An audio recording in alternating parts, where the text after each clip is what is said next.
നമുക്കിന്നൊരു നാടൻ ചിക്കൻ കറി ഉണ്ടാക്കാം. അതിന് 1 കിലോ ചിക്കനാണ് ഇവിടെ ഇട്ടിരിക്കുന്നത്. കഴുകി വൃത്തിയാക്കിയ ചിക്കൻ. ഒരു പാൻ വയ്ക്കുക, അതിലേക്ക് കുറച്ച് ഓയിൽ ഒഴിക്കുക. ഓയിലൊന്ന് ചൂടായി വരുമ്പോൾ 2 ഏലക്ക, 2 കഷ്ണം പട്ട, 2 ഗ്രാമ്പു എന്നിവ ഇട്ട് പൊട്ടിക്കാം. ഒന്ന് പൊട്ടി വരുമ്പോൾ ചുമന്നുള്ളി അരിഞ്ഞതും ഒരു വലിയ സവാള അരിഞ്ഞതും കൂടി നമുക്ക് ചേർക്കാം. അതിലേക്ക് ഇഞ്ചി വെളുത്തുള്ളി ചതച്ചത്, 2 പച്ചമുളക് എന്നിവ ചേർത്ത് വഴറ്റാം. സവാള വല്ലാൻ വേണ്ടി കുറച്ച് ചേർത്ത് കൊടുക്കാം.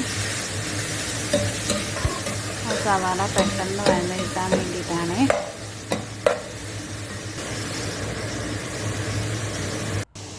ഏകദേശം ഒന്നായി വരുമ്പോഴത്തേക്ക് അതിലേക്ക് നമുക്ക് 1/4 ടീസ്പൂൺ മഞ്ഞൾപ്പൊടി, ഒരു വലിയ ടീസ്പൂൺ മല്ലിപ്പൊടി, 1 ടീസ്പൂൺ മുളക് പൊടി എന്നിവ ചേർക്കുക. അതിൻ്റെ പച്ചമണം ഒന്ന് മാറിക്കഴിയുമ്പോൾ അതിലേക്ക് ഒരു വലിയ തക്കാളി അരിഞ്ഞതും, ഞാനിതിൽ 1 ഗ്ലാസ് ചൂടുവെള്ളമാണ് ഒഴിച്ചിരിക്കുന്നത്.